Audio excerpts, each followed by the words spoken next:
ایک فطری چیز ہے، فطری جذبہ ہے، جو انسان جہاں رہتا ہے، پرورش پاتا ہے، پلتا ہے، بڑھتا ہے، اس علاقے، اس وطن، اس شہر، اس گاؤں، اس جگہ سے اس کو محبت ہو جاتی ہے، اور یہ محبت جائز بھی ہے۔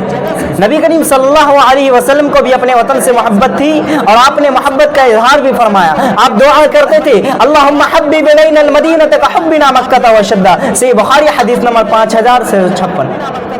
ہمارے دلوں میں مدینہ کی محبت اس طرح پیدا کر دے جس طرح مکہ کی محبت ہے، بلکہ اس سے بھی زیادہ۔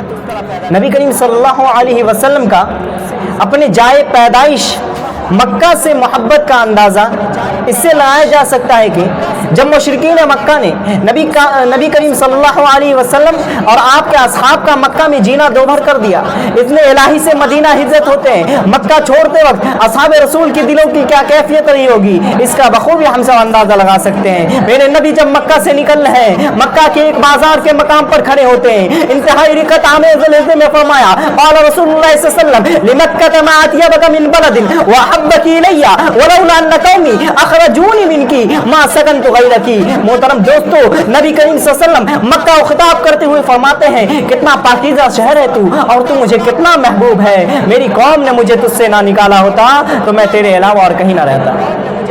محترم دوستو، ہم بھی اپنے نبی کی اتباع کرتے ہوئے وطن عزیز ملک ہندوستان سے محبت کرتے ہیں۔ اسی محبت کے بنا پر محمد غزنوی، شہاب الدین غوری، خاندان غلامانہ سید خاندان اور خلجی خاندان کے علاوہ سلطنت مغلیہ، سلطنت عاصفیہ کے حکمرانوں نے اس ملک کو لوٹنے کے بجائے اپنا وطن سمجھ کر سونے کی چڑیا بنایا۔ ہندوستان بھر میں ملک کی عظمت کو چار چاند لگائی۔ تاریخی عمارت اس کی روشن دلیل ہے۔ ہند کو ناز ہے جس پہ وہ نشانی ہمیں، تاج محل اور لال قلعہ کے یہاں بانی ہمیں۔ لیکن ایک ایسا وقت آتا ہے کہ تجارت کے غرض سے ہندوستان آنے والے انگریز ہندوستان پر قابض ہونے کے خواب دیکھنے لگتے ہیں، اور حکمرانوں کی آپسی نا اتفاقی، میر جعفر اور میر صادق جیسے غداروں کی دغابازی سے انگریزوں کو موقع میسر آتا ہے، اور اپنے ناپاک ارادے سے رفتہ رفتہ پورے ہندوستان پر قابض ہو گئے۔ باشندگان ہند کی زندگی کو اجیرن کر دی، انہیں غلام بنا لیا، ان کی عزت و آبرو کی دھجیاں اڑانے لگے۔ تب کیا تھا، اتنے عزیز ملک ہندوستان سے محبت کرنے والے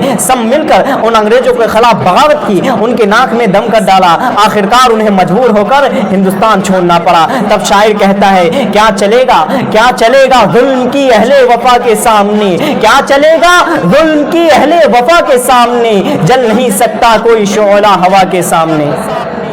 محترم حضرات، وطن عزیز ملک ہندوستان سے محبت اور انگریزوں کے جرم و جوش سے اسے پاک کرنے کی طویل سعی میں تمام مذاہب اور مکاتب فکر کے افراد پورے تن من دھن کے ساتھ ایک صدی سے بھی طویل عرصہ تک اپنا خون پسینہ ایک کرتے ہیں۔ اس دوران بہت سے اتار چڑھاؤ آئے، ملک کو تباہ کرنے، یہاں کی گنگا جمنی تہذیب کو تباہ کرنے، نیز مختلف مذاہب کے افراد کے درمیان پائے جانے والے بھائی چارہ کو نصف و نابود کرنے کے لیے فسطائیوں نے کوئی کسر نہیں چھوڑی۔ جنگ آزادی کی اس عظیم سعی میں بلا مبالغہ جس قوم کا سب سے بڑا اثاثہ صرف ہوا اور جس قوم نے سب سے زیادہ جان و مال کی قربانیاں پیش کی، وہ مسلمان تھے، اور ان مسلمانوں میں ایثار کی سب سے گہری مثال جماعت اہل حدیث کے جالوں نے پیش کی تھی۔ اس سلسلے میں میاں نذیر حسین محدث دہلوی رحمۃ اللہ علیہ کا سب سے پہلے جہاد کا فتویٰ ہو، جس وجہ سے انگریزوں نے علماء اکرام کو ہلاک کرنا شروع کیا، یا معروف مورخ تارا چند کا اقرار کہ صرف جماعت اہل حدیث کے کم و بیش 5 لاکھ علماء اکرام جنگ آزادی میں شہید کر دیے گئے۔ کتاب تواریخ عجیب کے حقائق ہو، یہ ڈبلو ہینٹر کی کتاب انڈین مسلم کے حق بیانی کے وہابی تحریک کو جمع کرنے کے لیے پورے دفاتر درکار رہی، یا مولانا عبدالخبیر سعدی پوری پٹنہ سے متعلق اسیرہ دروی کی کتاب۔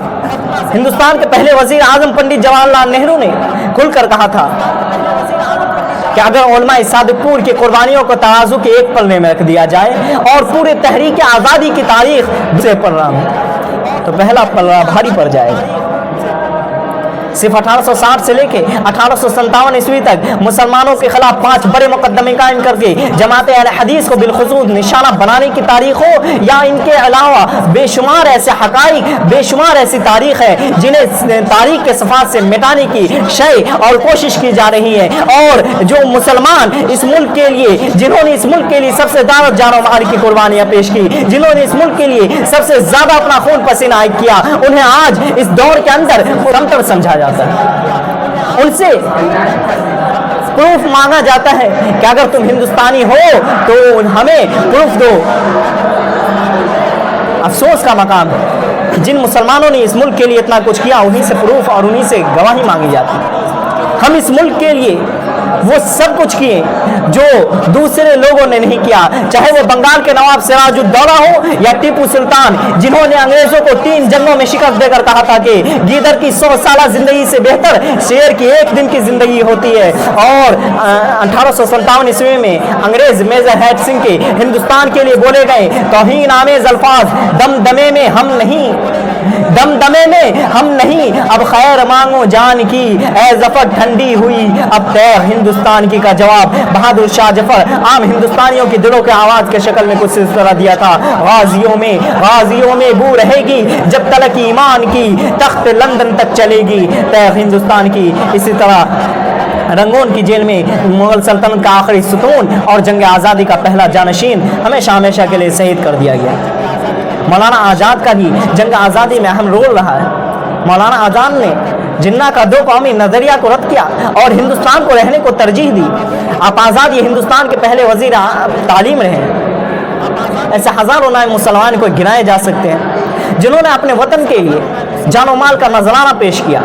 وطن پر جان دے دیتے ہیں، وطن پر جان دے دیتے ہیں جب بھی وقت آتا ہے، وطن پر جان دے دیتے ہیں جب بھی وقت آتا ہے، وطن سے پیار کی جھوٹی نمائش ہم نہیں کرتے۔ آخر میں دعا ہے کہ اللہ تعالیٰ ہم تمام لوگوں کو اپنے وطن سے محبت کرنے کی توفیق عطا فرمائے۔ آمین۔ وآخر دعوانا الحمدللہ رب العالمین۔ السلام علیکم ورحمۃ اللہ وبرکاتہ۔